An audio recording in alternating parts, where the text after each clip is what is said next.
What is up, you guys? Welcome back to the channel. Coming at you with another perfume experience. Yes, another one until I summon the energy to get out there and vlog.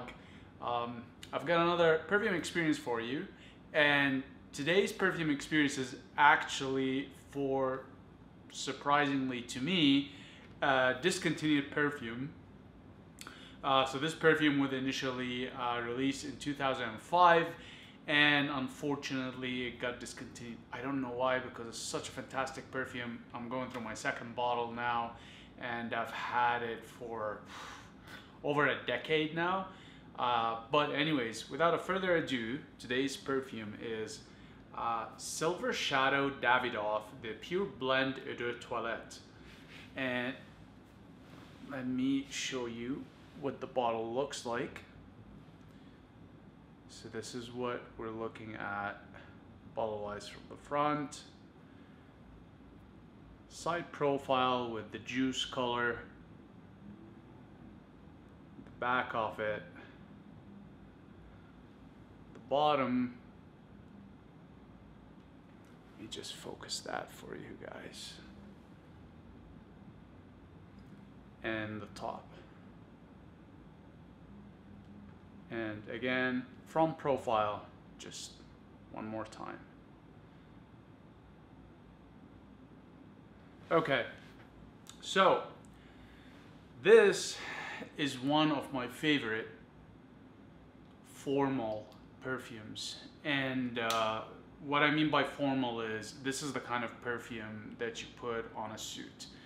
It won't go on anything else. You have to be wearing a suit. This is a male-oriented perfume, so cannot really speak for the ladies, but I'm sure there are some ladies that would have gotten that out there and put it on. But this is a male-centered perfume, and it is to die for. Think formal, think suit, think office. Really narrow in terms of utility, and it's just smells fantastic. It's very classy, it's very refined, it's a very formal yet not overly authoritative or imposing, and it's just a beautiful composition, which is why I'm surprised that it has been discontinued. My understanding is that this was mainly released in Europe and the Middle East, didn't really make its way to North America. There's different iterations or variations of it here, but I bought this personally going through Dubai at the time, and it's just an amazing perfume. Now, I actually bought this without knowing anything at the time about top notes, middle notes, and base notes, and I just, generally speaking, liked warm ambery based perfumes, which you get quite a bit of that here. However, to do this justice in terms of the notes, I actually did a quick research, and in terms of top notes, there's cinnamon, orange, and cedar. Now, I'll be straight up with you. I do not smell cinnamon or orange in here, but that's what is published online. Middle notes, patchouli, cloves, and saffron. I can see cloves, I can see saffron, I can see patchouli. And base notes, which is what you really get a lot of here, is benzoin, amber, and oak moss. Now, this is more in terms of a warm, spicy, ambery, woody perfume. Then you got touches of cinnamon, citrus, patchouli, and earthy, which frankly, those last four I disagree with. And this is, by the way, off of fragrantica.com. So this is a very, in my experience, an ambery and resinous perfume. It's warm. You can wear it in hot weather, but I'd say again, any ambery perfumes for myself, I tend to find they're more of evening perfumes. But this is just stunning. It's a really nice, warm, classy perfume. I want you to think 1987 Gordon Gekko from the movie Wall Street. He would wear this. It's very money-like perfume without the sort of traditional barber sharp cologne that a lot of the Wall Street guys would have been known for. But this is kind of a different level of Wall Street. This is, I stepped from the millionaire to the billionaire territory, almost sort of a thing. And the reason I say Gordon Gekko of the Wall Street 1987 movie is that there was one time where this guy I thought was a role model. I mean, I was a kid. I really wanted to make a lot of money one day, and I thought, hey, maybe I'll end on Wall Street, and this is how things work. It's kind of funny how when you're young, you don't quite understand the context and the storyline and the sort of rationale and root cause behind it until you get older and you're like, oh, okay, this is really corrupt. But this is just a lot of resin, a lot of amber. You can get some patchouli in here, but I don't really get a lot of it. I don't get cinnamon or orange. Now, with that said, there is a bit of a sweet touch to it, almost gourmand-like, and maybe that's what they sort of comes out of the cinnamon and the orange. But it's just a really, really nice formal scent, and I wouldn't say there's a particular age group for it. You can be young or old, you can still wear this and pull it off. Again, as long as it's more of a formal setting with a lot of suit wearing. And I'll tell you specifically what I think of in terms of a suit, a pinstriped suit. You need a dark gray or dark blue pinstriped suit on some nice antiquish brown brogues. And a brogue is just a kind of a shoe. You can look it up if you need to know what that is like. And that's the kind of perfume you put on. When I used to put this, when I used to go into an office, people knew I was there because of it. It just smelled so distinctive. It smelled so classy. I got so many compliments on it within the office, and it leaves a good trail and sillage behind. Projection, I'm gonna say, is somewhere in the middle. It's not beast mode, but it definitely does project. You will smell it on yourself, on and off, and people definitely will smell it off of you from a distance. In terms of sillage and trail, I'm gonna say slightly above mid-ground. So if you said there's a low end and a high end, and then there's the middle, so slightly above the middle in terms of a scale for projection and sillage. It just does so well overall in terms of performance. Now, for some reason, I get with this a bit of tobacco, which is not mentioned in the notes, but hear me out.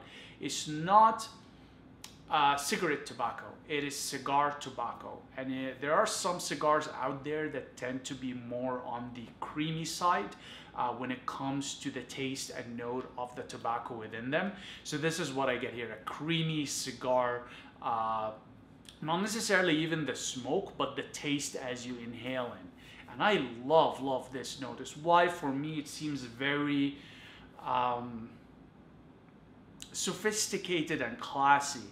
I just like think of sitting in a lounge, having your espresso, which actually I have some espresso right here, so I'm gonna take a sip. So you're sitting in a lounge, having your espresso in your pinstripped suit, a really nice tie, silk tie, wearing your brogues, you're about to light up your cigar, you're about to have your espresso, and you have this on. And it could be also not necessarily just like a lounge. If you're in an office setting and you have a break room, some of the really, really nice offices have some insane stuff, but I'll digress. You can certainly sit down, dress well like that, you know, having your cigarette or cigar, having your espresso or maybe a scotch as a break. Think also this, other than Gordon Gekko from 1987 Wall Street, think Mad Men, the TV show. So these are the kind of guys that are gonna put this perfume on. It's not an overly imposing or overpowering perfume, but it's classy, it's sophisticated. It says I've been around, I know my way. I'm an experienced guy in whatever avenue you wish. But it's one of those things that conveys maturity, taste, and class. It's a gorgeous smell, and I find, generally speaking, with any warm, ambery, resinous scents, they tend to reflect this air of royalty, this air of sort of privilege in a way. Really, this is what privilege smells like. If you want to think of privilege, this is it. The other thing I really like about it is that it has this calming effect. A lot of those sort of power scents tend to be in your face, aggressive, nauseating. This is very calm, it's very smooth. It almost has a mint cigarette smoothness to it. And Davidoff does make cigarettes also. The reason I know is because when I used to smoke, it was some of the first cigarettes I smoked, and I specifically smoked the mint Davidoffs. And for some reason, this sort of cool, smoothness, suave sort of vibe to the mint cigarette comes here. This has no mint in it. It doesn't have mint, but it reminds me of that. It's very sort of effortless. It is, like I said, suave, cool, collected. It's, I think, Paul Newman kind of cool, if that makes any sense. It's just a gorgeous scent, and I, as I say with a lot of the scents I put here, otherwise I wouldn't put out to you guys or keep them. I adore this scent, especially when I dress formally, when I want to sort of be comfortable in my own shoes and need this sort of confidence boost. This is my go-to scent. I will put this if I'm going for job interviews. I'll put this if I'm giving large presentations to C-suite. I'll put this on even just on outings with people from my work. I'll put this if I want to focus on work. So let's say I have to sit down and prepare a presentation deck or write a report that I really don't want to do just because it's boring or I just don't enjoy it. I'll put this on and it gives me this sort of reminder that, hey, it's time to be serious, it's time to focus, it's time to get stuff done. This perfume gives me this. It gives me this element of focus also whenever I put it on. It kind of switches me from my go-lucky sort of fun mode to, let's be productive, let's be serious, let's get things done. And this is one of the things I really appreciate and enjoy about perfumes, is that they have this ability to switch your mood. You can switch gears. You go 1 minute from, being in whatever mood, and all of a sudden, whatever mood this perfume conveys to you, you get into it and you kind of step into this character. You become a different version of yourself. And for me, this is my working corporate version. And it's more on the refined end. This is more like financial sector power player sort of character mode for me, if you wish. I've worked in finance, so I know to a certain extent a thing or two about what I'm saying. But yeah, this is an amazing scent. Silver Shadow, Davidoff, pure blend. And even just the marketing of it and the naming, it smells like, you're getting to some high-end box of cigarettes. It's just, again, I'm not really sure why. It reminds me of tobacco again, but creamy tobacco. There's like cream here. There's this creamy quality to this. And this comes most likely from the amber and the resins, but it's just a beautiful scent. I mean, I just love it. And the color of the juice too. This is really ambery here, but unfortunately, this is discontinued. When I was doing research for the notes, as I mentioned earlier, I found out that, and it's a bit sad to be honest, because This is my second bottle ever that I've ever owned, and I've realized that this is gonna be one of my many go-to signature scents over my lifetime. But now that it is discontinued, I think I'm gonna be careful with this and kind of tab into more of the other scents I have that are in production, just because I have a lot of amazing memories with this in terms of a work setting, formal setting. Even I've used it for dates, but yeah, it's not really, it's not the kind of scent you want to put on a date. Like, it's nice, it has some playfulness to it, but not really, no. I just, whenever I put it on, I stepped into my serious shoes, and that's not conducive for a date. So don't recommend this for a date, unless you can really pull it off. I couldn't. And yeah, so I am a bit sad, to be honest, to find out that this is no longer being produced. And it's a shame, because there's a lot of greats that get discontinued, and I just think some of it is just, you know, they're not really meant for mass market. This would have been a great niche perfume had they went down that road, but I guess for Davidoff's target market is not niche, they're designers, so they're meant to be mass marketed. So it is what it is, and I'll just cherish this bottle for the rest of my life, and possibly even pass it on to my children someday. But I digress. Anyways, I think I will cap this one right here. If you've enjoyed this content, or if you have this bottle, let me know in the comments what your thoughts are. Have you had an experience with this particular brand, Davidoff, and with this particular bottle being Silver Shadow? Let me know in the comments what your thoughts are. Otherwise, I appreciate your attention and time, and I will see you in the next one. Cheers.